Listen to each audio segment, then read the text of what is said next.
Hello दोस्तों, नमस्कार। अगर आप भी एलआईसी का एक अच्छे बेस्ट प्लान की अगर सोच रहे हैं, यानी कि एलआईसी में इन्वेस्टमेंट करने के लिए सोच रहे हैं और एक अच्छा खासा प्लान करने के लिए सोच रहे हैं, यानी कि अच्छा खासा प्लान खोज रहे हैं, तो आज आपका वो सर्च है वो खत्म हो जाएगा। और आज इस वीडियो के माध्यम से मैं आपको बताऊंगा एलआईसी का एक बहुत ही अच्छे फंड, जिस फंड में आप 1,000 रुपये प्रति मंथ जमा करके एक समय के बाद आप लगभग 2 करोड़ से प्लस का एक फंड को बना सकते। एलआईसी का बहुत सारे लेकिन प्लान होते हैं, उनमें से आज मैं जो आप बात करने वाला हूँ एलआईसी का जो म्यूचुअल फंड है उसके बारे में बात करेंगे। वैसे तो एलआईसी के बहुत सारे म्यूचुअल फंड है, लेकिन मैं आपको सबसे बेस्ट जो म्यूचुअल फंड है उसके बारे में बात करने वाला हूँ। सभी की जरूरतें अलग अलग है। जैसे कि कोई बच्चों की पढ़ाई के लिए एक अच्छा खासा वेल्थ की जरूरत पड़ता है, किसी को बच्चों को शादी करने के लिए एक अच्छा खासा वेल्थ की जरूरत पड़ता है, किसी को रिटायरमेंट के लिए एक अच्छा खासा वेल्थ की जरूरत पड़ता है। तो मैं आज आपको एलआईसी का एक ऐसे म्यूचुअल फंड के बारे में बताने वाला हूँ जिसका आप इन्वेस्टमेंट करेंगे तो वहां से आपको लगभग 20 से 26% तक का रिटर्न मिल सकता है। सबसे पहले ये इस एलआईसी का जो म्यूचुअल फंड का जो नाम है वो देख लेते हैं हम लोग। एलआईसी का small cap fund direct growth ये म्यूचुअल फंड का नाम है, ठीक है। इसका जो विगत जो रिटर्न रेट है उसको देख लेते हैं हम लोग। इसका जो रिटर्न रेट है 6 मंथ का रिटर्न रेट है, आप देख सकते हैं यहाँ पे 9% का रिटर्न रेट हमको दिया है। और वन ईयर का जो देखेंगे यानी कि 42% का रिटर्न हमको एक ईयर के नहीं, एक साल के अंदर में लगभग 42% का रिटर्न हम लोग को प्रोवाइड करके दिया इन्वेस्टर को, ठीक है। 3 साल का देखेंगे तो 27% यानी कि 27% का रिटर्न हम लोग को निकाल करके दिया है। और विगत 5 साल का अगर हम रिटर्न रेट देखेंगे तो यहाँ पे देखिए 32% का रिटर्न रेट हमको निकाल कर दिया, जो कि बहुत ही अच्छा है रिटर्न रेट, ठीक है। और इसके एनएवी की बात करेंगे तो 30.61 ये है कि 24 दिसंबर 2024 के म्यूचुअल फंड का जो यूनिट प्राइस होता है उसको हम लोग एनएवी बोलते हैं, ठीक है। जो कि हमारे पास 37.61 रुपए करके है, ठीक है। और इसके फंड का साइज की अगर हम बात करेंगे तो 348 करोड़ रुपए है, यानी कि अभी तक इस म्यूचुअल फंड के अंदर में 348 करोड़ रुपए जो है इन्वेस्टरों के द्वारा इन्वेस्ट किया जा चुका है, ठीक है। तो ये हमारे पास फंड साइज है, ये बहुत ही अच्छा है। और इसमें इन्वेस्ट करने की बात करेंगे तो एसआईपी यानी कि मिनिमम अगर एसआईपी स्टार्ट करना चाहेंगे तो आप 500 रुपये पर मंथ के हिसाब से स्टार्ट कर सकते हैं, ठीक है। मिनिमम जो है 500 रुपये पर के हिसाब से स्टार्ट कर सकते हैं। और लमसम की बात करेंगे तो हम लोग क्या करेंगे 5,000 रुपये तक लमसम अमाउंट जो है इसके अंदर में इन्वेस्ट करके हम लोग स्टार्ट कर सकते हैं। और मैक्सिमम का कोई भी लिमिट नहीं है इसके अंदर में, ठीक है। और दूसरी हम बात करेंगे जो इसका जो लॉकिंग पीरियड की हम लोग बात करते हैं। लॉकिंग पीरियड क्या होता है, जब भी किसी भी अमाउंट को इन्वेस्ट करते हैं म्यूचुअल फंड में तो वो कितने साल तक के लिए लॉक हो सकता है, यानी कि कितने साल तक उस पैसे को हम लोग निकाल नहीं सकते। तो यहाँ पे कोई भी लॉकिंग पीरियड नहीं है, आप जब चाहे उस पेमेंट को आप निकाल सकते हैं, ठीक है। और यहाँ पे एक्सपेंस रेशियो 1.39 है, जो कि बहुत ही अच्छा एक्सपेंस रेशियो, ठीक है ना। एक्सपेंस रेशियो किसी भी म्यूचुअल फंड का खर्च को कहते हैं, जो एक टीम ऑर्गेनाइज किया जाता है कंपनी के द्वारा, यानी कि कहाँ पे कौन से पैसे को इन्वेस्ट करना है वो मार्केट एक्सपर्ट के द्वारा किया जाता है, उसी का ये रेशियो बताया जाता है, ठीक है।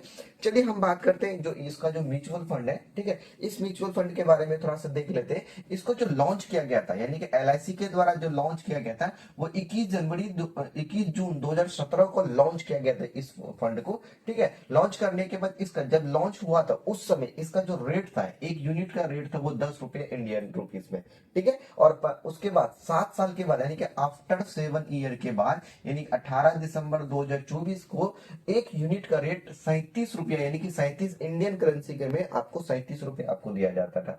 एक एग्जांपल के तौर से अगर समझते हैं कि अगर हम जून 2017 में अगर 10 लाख रुपए इन्वेस्ट किए होते, ठीक है, तो उसके बाद अगर एलआईसी म्यूचुअल फंड में इन्वेस्ट किए होते तो हमको 37 लाख रुपए मिलता, ठीक है, 7 ईयर के बाद। लेकिन वही सेविंग अकाउंट में अगर हम इन्वेस्ट करते हैं, अगर सेविंग अकाउंट में डाल देते हैं, अगर हमको सेविंग अकाउंट का तो मैक्सिमम जो रिटर्न मिलता है वो 2-3% मिलता है, लेकिन हम 7.25% लेते हैं, फिर भी हमारा 16,32,000 रुपए ही होता है मात्र, ठीक है। और उसी को अगर फिक्स डिपॉजिट करते हैं, फिक्स डिपॉजिट आपको पता होगा कि फिक्स डिपॉजिट भी आपको 6 से 8% के बीच में ही मिलता है, लेकिन मैक्सिमम मैंने क्या किया 8% ही लिया, फिर भी आपको 17,13,824 रुपए। यहीं से आपको डिफरेंट पता चल रहा है कि इन दोनों में और इसका में कितना बड़ा डिफरेंट है, ठीक है। तो अगर म्यूचुअल फंड में इन्वेस्टमेंट करेंगे तो इतना रुपये आपको मिलेगा। चलिए हम बात करेंगे जो आप जो इन्वेस्टमेंट करेंगे यहाँ पे, ठीक है। इन्वेस्टमेंट जो करेंगे वो 1,000 रुपये पर मंथ करके करेंगे, ठीक है। और आपको कितने समय तक इन्वेस्टमेंट करना होगा, क्योंकि यहाँ पे जो इन्वेस्टमेंट करेंगे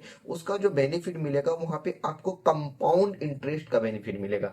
आप देखिए कंपाउंड इंटरेस्ट में क्या होता है, जो कि आपका इन्वेस्टमेंट कम होता है, लेकिन अगर जो थोड़ा सा समय अगर उसको देते हैं तो वहां से आपको बहुत ही अच्छा खासा रिटर्न के रूप में आपको मिलता है, ठीक है।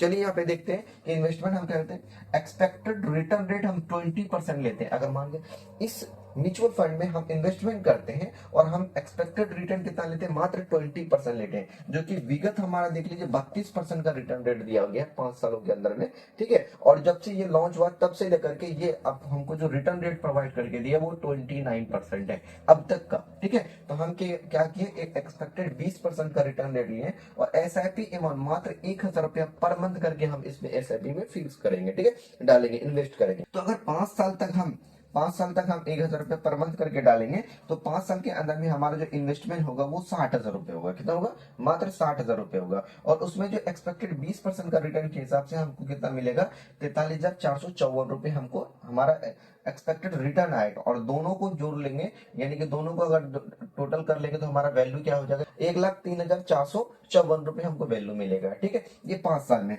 अब उसके बाद चलते हैं कि अगर इसी अमाउंट को अगर हम 10 साल तक कंटिन्यू रखते हैं तो 10 साल में हमारा जो इन्वेस्टमेंट होगा वो होगा 1,20,000 रुपये मात्र, ठीक है। 10 साल में हमारा कितना इन्वेस्टमेंट होगा, 1,20,000 रुपये। और हमको एक्सपेक्टेड रिटर्न कितना मिलेगा, 20% के अनुसार से 2,62,364 रुपये हमको हमारा रिटर्न मिलेगा। और हम जो इन्वेस्टमेंट किए उसको अगर ऐड कर लेते हैं तो हमारे पास कितना आ जाएगा, 3,82,364 रुपये हमको मिलता है, ठीक है। तो ये हमारा अमाउंट अभी है, ये छोटा अमाउंट हम लोग 10 साल तक है, क्योंकि म्यूचुअल फंड, किसी भी म्यूचुअल फंड में अगर आपको ज्यादा अमाउंट चाहिए, ज्यादा इंटरेस्ट चाहिए, यानी कि ज्यादा अगर आपको अच्छा वेल्थ क्रिएट करना है तो थोड़ा सा आपको समय देना होगा, ठीक है। तो समय यहाँ पे देते हैं हम इसको 20 ईयर करते हैं, कितना, 20 साल तक करते हैं। तो 20 साल में हमारा जो इन्वेस्टमेंट जाएगा वो 2,40,000 रुपये जाएगा। और इसमें हमको 20% का इंटरेस्ट रेट के अनुसार से अगर हमको मिलता है तो हमारा जो वेल्थ होता है वो वेल्थ कितना जाएगा, 29,61,479 रुपये, हमको इतना रुपये हमारा वेल्थ क्रिएट हो जाता है। उसी के साथ अगर हमारा टोटल इन्वेस्टमेंट और वेल्थ इंटरेस्ट को जोड़ लेते हैं तो हमारे पास टोटल जो वैल्यू हो जाता है वो होता है 31,61,479 रुपये हमारे पास वेल्थ होता है, ठीक है। अब तो ये था कि 20 ईयर, अगर इसको और 5 साल अगर कंटिन्यू कर देते हैं, यानी कि 25 साल तक हम इन्वेस्टमेंट करते हैं और 3 लाख रुपए हमारा इन्वेस्टमेंट होगा, यानी कि 1,000 रुपए पर मंथ करके इन्वेस्टमेंट करेंगे, 25 साल तक इन्वेस्टमेंट करेंगे तो टोटल इन्वेस्टमेंट मेरा 3 लाख रुपए होगा। और इसमें जो हमको मिलेगा इंटरेस्ट मिलेगा वो 83,26,708 रुपए होगा। तो देखिए दोस्तों यहाँ पे कितना था, इसका डबल से भी ज्यादा होगा, डबल लगभग हो चुका है, ठीक है, डबल से ज्यादा हो चुका है, ठीक है। और इसी का दोनों को अगर हम ऐड कर लेंगे तो यहाँ पे हमको कितना मिल जाएगा, 86,26,708 रुपए। अब यहाँ पे मैजिक देखिए दोस्तों कि यहाँ पे हमने 25 साल तक इन्वेस्टमेंट किया, टोटल वेल्थ हमारा कितना जा रहा है, 86,26,708 रुपए। और इसको मात्र अगर 5 साल कंटिन्यू करेंगे, कितना सर, और मात्र 5 साल, यानी कि 30 साल तक इसको इन्वेस्टमेंट करेंगे, कितना, 30 साल तक अगर हम इन्वेस्टमेंट करें तो हमारे पास हो जाएगा कितना, 3,60,000 रुपए हम टोटल इस म्यूचुअल फंड में इन्वेस्ट किए, ठीक है। और हमारा एक्सपेक्टेड रिटर्न 20% ही मान लेते हैं तो हमारा जो टोटल रिटर्न आएगा, टोटल हमारा जो एक्सपेक्टेड रिटर्न आएगा वो 2,30,08,02 रुपए आएगा। बहुत ही अचंभा वाली बात है, यहाँ पे 86 लाख था, 83 लाख था, और यहाँ पे मात्र 5 साल और कंटिन्यू रखें तो हमारे पास 2,30,08,02 रुपए। उसके बाद अगर हम टोटल वैल्यू को ऐड कर ले तो हमारे पास 2,33,60,802 रुपए हमारे पास, ये इतना बड़ा वेल्थ जो होता है इस वेल्थ को आप क्रिएट कर पाएंगे। दोस्तों ये जो मैंने आपको रिटर्न बताया, ये रिटर्न आपका म्यूचुअल फंड का जो रिटर्न होता है वो शेयर मार्केट के ऊपर डिपेंड करता है, ठीक है। शेयर मार्केट अगर अप जाएगा तो आपका जो रिटर्न होता है, जो आपका प्रॉफिट होगा वो अप भी जा सकता है, अगर शेयर मार्केट डाउन जाएगा तो आपका प्रॉफिट भी डाउन जाएगा। ये वीडियो सिर्फ और सिर्फ मैं आपको एजुकेशन पर्पस के लिए बनाया हूं। अगर आप किसी भी म्यूचुअल फंड में इन्वेस्टमेंट करते हैं तो सबसे पहले आप अपना इन्वेस्टमेंट से सलाह लें, क्योंकि म्यूचुअल फंड में इन्वेस्टमेंट जो होता है वो रिस्की इन्वेस्टमेंट होता है। तो आप जो अपना इन्वेस्टमेंट करेंगे वो खुद की जिम्मेदारी पे करें, मैं आपको सिर्फ और सिर्फ एजुकेशन पर्पस के लिए बता रहा हूँ। दोस्तों अगर ये वीडियो पसंद आया होगा तो वीडियो को एक लाइक कर दीजिएगा, चैनल पर नए होंगे तो प्लीज चैनल को जरूर सब्सक्राइब करके जाइएगा, क्योंकि मैं आपके लिए इसी तरीके का इन्फॉर्मेटिव वीडियो बनाता रहता हूँ। चलते दोस्त मिलते एक नई वीडियो में नई जानकारी के साथ, तब तक ले जाए, जय भारत।